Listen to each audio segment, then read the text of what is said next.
Ya, selamat datang di video tutorial kali ini. Ini adalah video tutorial tentang IELTS dan menggunakan bahasa Indonesia, berbeda dengan video-video kita yang lainnya.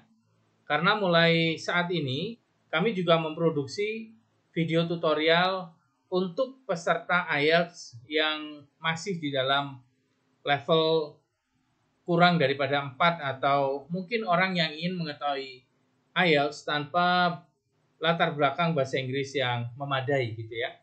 Jadi tutorial ini adalah tutorial singkat yang akan menjelaskan apa itu IELTS dan ada berapa komponen di dalamnya dan mengapa IELTS itu penting gitu ya.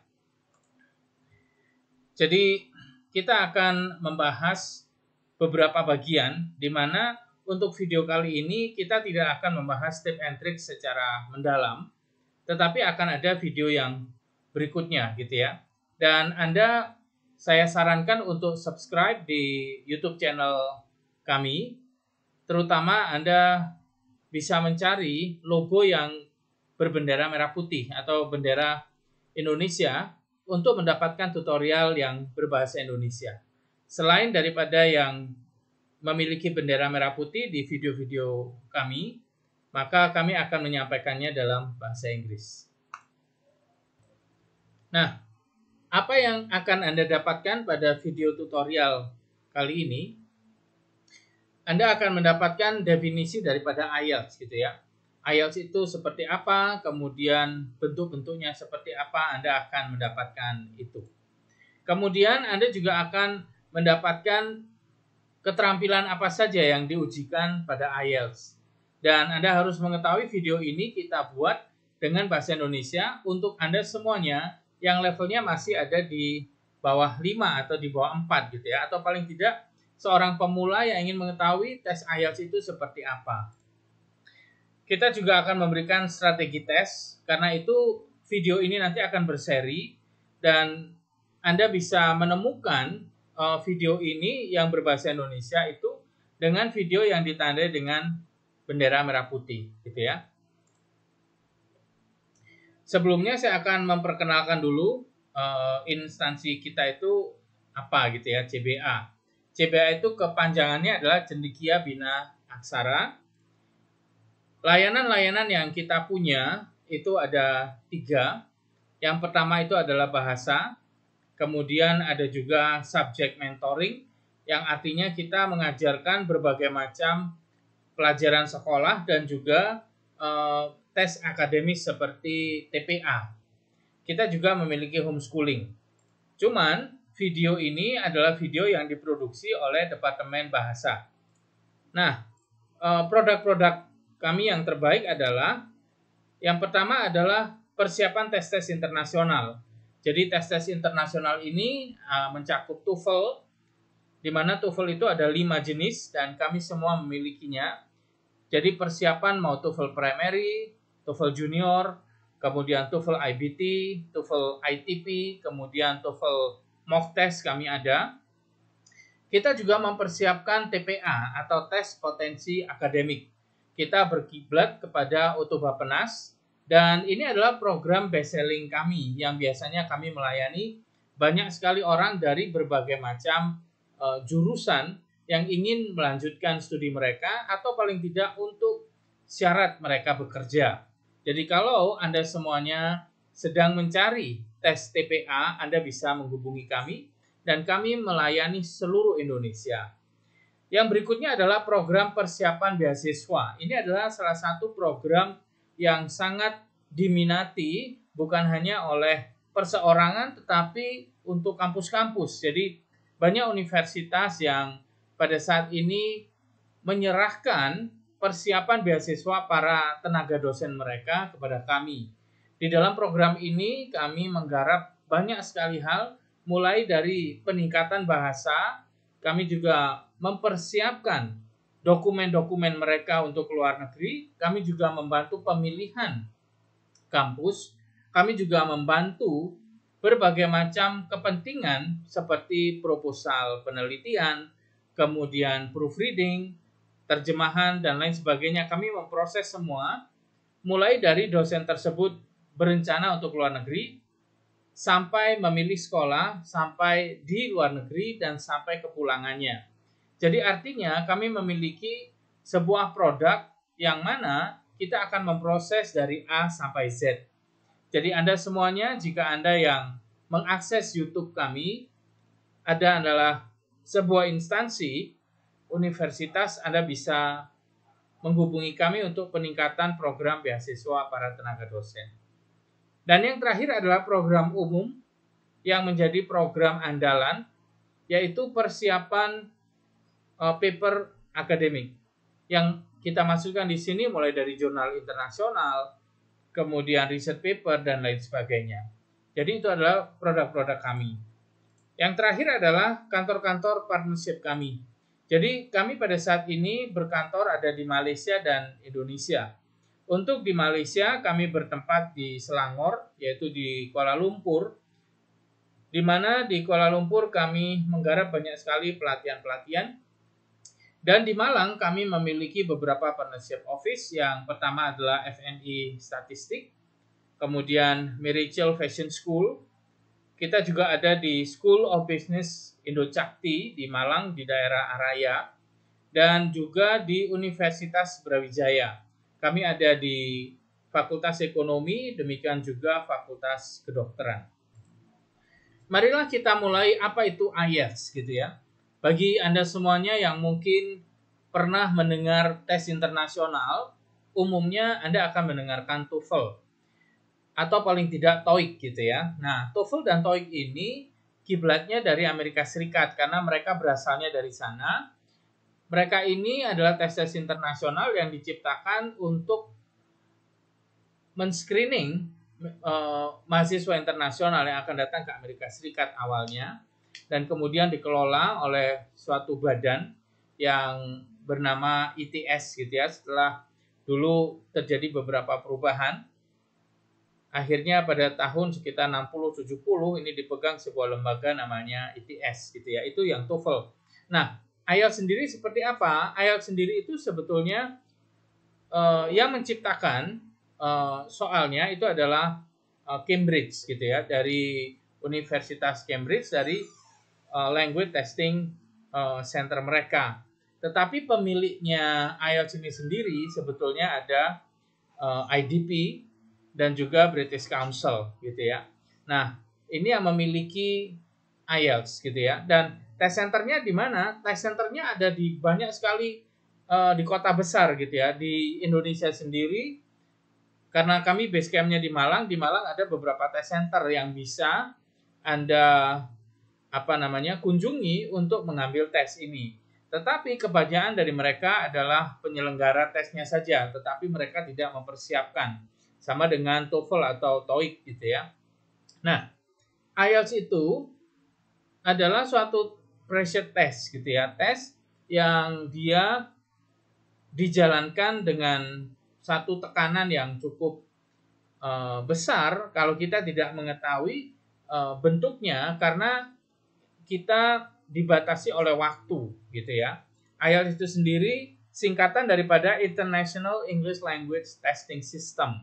Jadi kiblatnya adalah UK dan dia berdominan aksen British dan Australia gitu ya, walaupun ada aksen yang lainnya. Jadi kalau kita berbicara tentang aksen, di seluruh dunia bahasa Inggris yang paling standar itu dihasilkan oleh 6 negara berbahasa Inggris. Negara-negara tersebut adalah Amerika Serikat, kemudian Kanada, kemudian Afrika Selatan, Inggris, kemudian Australia dan New Zealand. Keenam negara ini membentuk 3 aksen yang berbeda. Yang Amerika Serikat dengan Kanada itu membentuk sebuah aksen yang namanya North American. Kemudian Inggris dan South African itu membentuk suatu aksen yang kita sebut British. Sedangkan yang ketiga yaitu Australia dan New Zealand yang kita sebut biasanya adalah Pacific accent.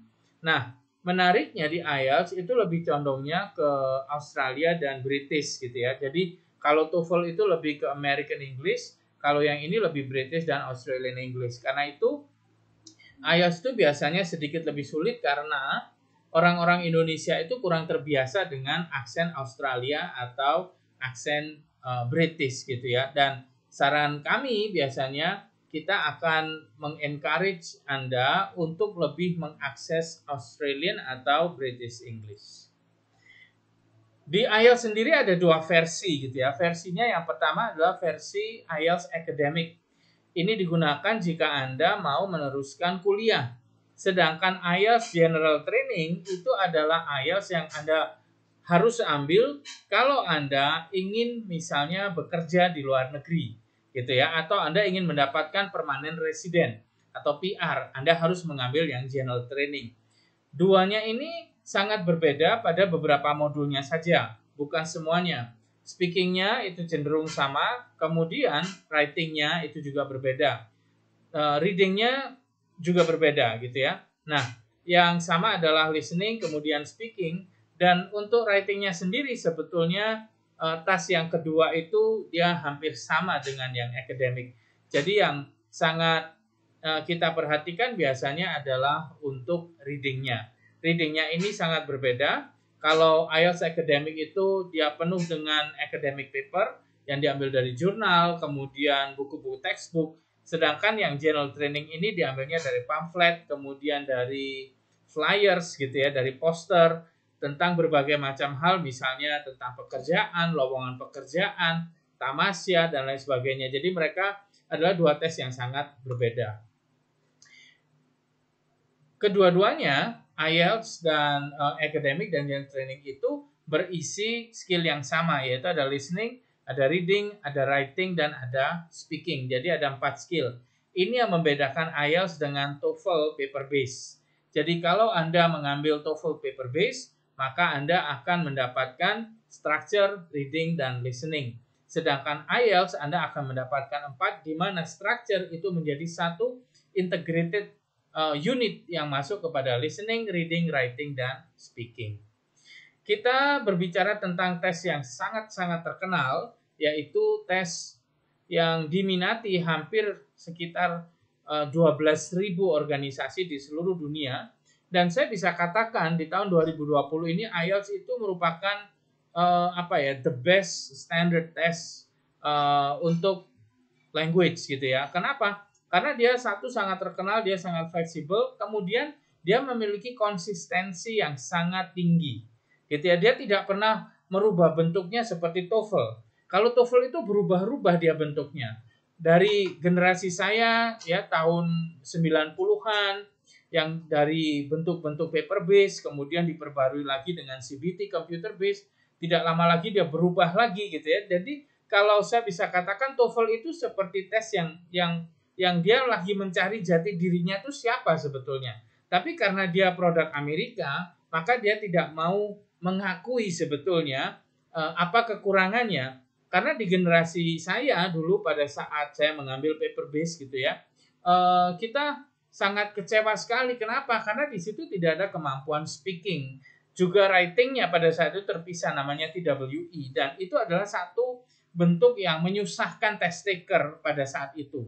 Sedangkan IELTS dia selalu konstan dan dia mengetahui bahwa seseorang itu kalau di-assess dari segi bahasa membutuhkan listening, reading, writing, dan speaking. Dan itu adalah suatu bentuk fix yang saya sangat senangi dengan IELTS. Selain saya juga test taker dulunya, saya akhirnya juga menjadi seorang tutor IELTS seperti itu. Nah, Anda harus mengetahui bahwa pertanyaan-pertanyaan pada IELTS ini dikembangkan oleh banyak sekali ahli-ahli tes di Australia, Kanada, New Zealand, UK, dan US. Jadi standar update mereka sangat baik. Setiap tahun biasanya akan keluar model-model yang up to date gitu ya, dari segi beritanya, dari segi jurnal yang dipakai untuk materi-materi IELTS itu memang hal-hal yang sangat up to date. Di sini Anda harus mengetahui bahwa IELTS itu diambil dari materi yang sangat otentik. Karena itu saya sangat menyarankan jika Anda ingin mengambil IELTS, banyak-banyaklah membaca berbagai macam materi berbahasa Inggris. Tentu saja Anda harus memulainya dari level Anda sendiri. Nah, jika Anda ingin mengetahui lebih banyak bagaimana Anda bisa mengetahui level Anda? Anda bisa masuk ke dalam sebuah website yang namanya newsinlevels.com. Anda bisa ambil tes bahasa di sana dan Anda akan mengetahui level Anda level berapa. Dan mulailah belajar IELTS itu dari level Anda, karena di News in Levels itu ada banyak sekali cerita gitu ya, passages gitu. Nah, mulailah dari level Anda sendiri, kemudian baru Anda mengembangkan ke level yang berikutnya. Kita akan membahas scoring system sekarang. Di IELTS itu skornya dari 0 sampai 9. Sedangkan di TOEFL itu ada 0 sampai 120 yang IBT, ada yang 300 sampai 677 pada ITP gitu ya. Banyak sekali scoring bergantung dengan tesnya, cuman kalau IELTS ada 0 sampai 9. Nah, kita lihat dari band 1 ya, 0 atau 1 itu tidak memiliki kompetensi bahasa. Jika Anda tidak bisa memproduksi apapun dalam bahasa Inggris, bandnya pasti 0. Kalau Anda bisa berbicara sedikit-sedikit hanya tahu kata ini, kata itu, bandnya biasanya 1. Sedangkan band 9, Anda memiliki tingkat keakuratan, kemudian kelancaran, dan kelayakan yang sangat bagus sekali dalam segi bahasa Inggris gitu ya. Nah, apa saja yang harus Anda ketahui dari scoring ini adalah ekspektasi. Kalau Anda mengambil S1, misalnya Anda mau keluar negeri gitu ya, ke sebuah negara berbahasa Inggris, misalnya kita ambil New Zealand, maka Anda harus memiliki skor IELTS itu sekitar 6 atau 6,5. Di sini kita tulis 5,5 sampai 6, kita ambilnya dari range universitas yang paling bawah. Cuman pada saat ini universitas range yang paling bawah aja sudah 6 gitu ya. Jadi saya sangat sarankan kalau Anda yang mendengarkan video ini, Anda mengambil S1, misalnya Anda SMA, Anda harus bisa mendapatkan skor IELTS itu paling tidak 6 atau 6,5. Mengapa? Karena jika skor Anda 6, maka pilihan kampusnya akan lebih banyak. Tetapi kalau Anda misalnya hanya 5,5, pilihan kampusnya akan menjadi lebih kecil gitu ya. Atau paling tidak, Anda harus membayar lebih, karena nanti ketika Anda berangkat, maka kampus tidak akan bisa langsung menerima. Anda harus masuk ke penangkaran bahasa mereka dan itu berbayar yang cukup mahal. Untuk 10 minggunya standar sekarang Anda menghabiskan uang 50 juta. Sedangkan untuk kenaikan setengah skor Anda membutuhkan 10 minggu. Nah, 10 minggu ini 50 juta. Kalau misalnya skor Anda 5 dan Anda membutuhkan 6,5, berarti ada 3 lompatan. Maka biayanya bahasa Inggrisnya saja, satu, Anda akan tinggal di sana selama 30 minggu di penangkaran bahasa. Uang yang harus Anda keluarkan 150 juta belum akomodasi. Karena itu saya sangat menyarankan sebelum Anda pergi, Anda harus kursus bahasa Inggris di Indonesia. Sekali lagi Anda bisa menghubungi kami. Apa enaknya kursus bahasa Indonesia di bahasa Inggris di Indonesia? Enaknya adalah satu, biayanya murah. Yang kedua, ketika Anda mengalami masalah, Anda masih memiliki keluarga sebagai supporting system. Kalau Anda di luar negeri, kemudian stres, Anda pasti cuma ingin pulang dan itu akan menghancurkan semua rencana kuliah Anda. Hanya ketika Anda ditangkar di bahasa, Anda sudah tidak merasa nyaman gitu ya.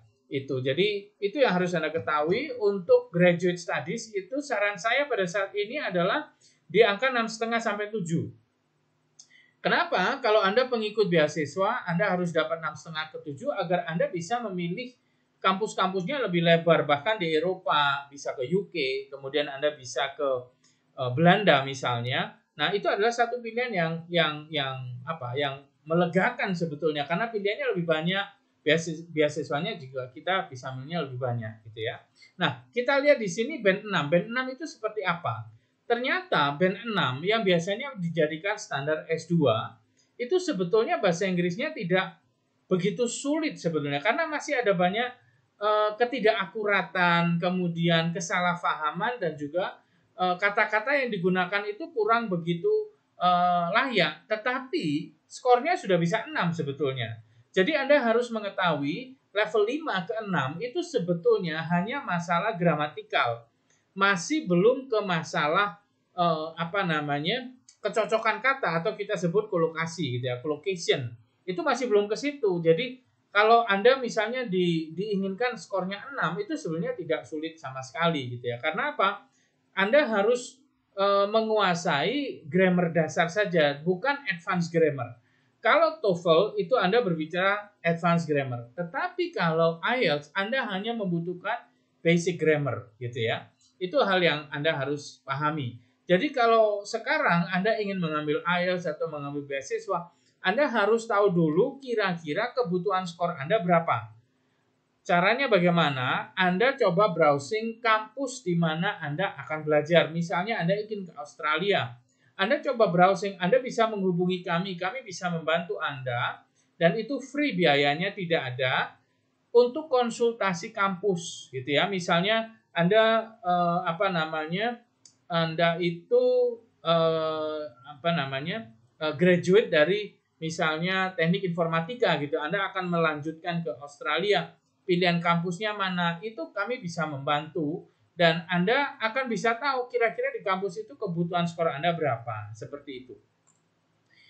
Dan seperti yang tadi saya katakan, yang di sini adalah 10 minggu 5 hari, dari seminggu dan 8 jam 1 hari, hanya untuk meningkatkan setengah skor. Karena itu saya katakan, kalau Anda berencana untuk mengambil beasiswa, persiapkan bahasa Inggris pada saat ini. Jangan ditunda lagi, gitu ya. Kenapa? Karena kalau Anda harus mengetahui skornya, kemudian skor Anda itu berapa, peningkatan yang harus dicapai berapa, kira-kira berapa lama, itu harus Anda matangkan gitu ya. Kalau Anda tidak rencanakan dengan baik, maka ini akan cukup sulit. Kita sekarang masuk ke academic module. Jadi academic module itu adalah untuk orang yang ingin studi, sedangkan general training tadi saya katakan untuk bekerja, ingin mendapatkan PR, TR atau non academic purposes gitu ya. Itu adalah dua jenis dari tes IELTS ini. Susunannya adalah listening 30 menit, kemudian reading 60 menit, writing 60 menit, kemudian speaking 15 menit. Jadi totalnya biasanya itu akan berkisar sekitar 3 jam. Jadi saya selalu menyarankan ketika Anda ingin mengambil tes IELTS itu stamina harus prima. Paling tidak jika speaking Anda di hari yang berbeda, Anda harus di sana 2,5 jam. 2,5 jam ini adalah suatu waktu yang cukup intens sekali, karena Anda harus mengetahui banyak sekali hal yang berhubungan dengan listening di dalam bahasa Inggris, dengan berbagai macam jenis tipenya, kemudian reading, kemudian writing, dan akhirnya nanti speaking. Ya, itulah video kita yang pertama. Di video yang berikutnya saya akan memberikan contoh-contoh dari bentuk listening, reading, writing, speaking, dan kemudian kita baru mengarah kepada tip and tricks. Baiklah, itulah video yang bisa kita sajikan. Ingat, untuk yang berbahasa Indonesia selalu kami berikan bendera merah putih. Dan ini adalah video untuk Anda semuanya yang berada di level di bawah 5 atau 4. Semuanya masih dalam bahasa Indonesia.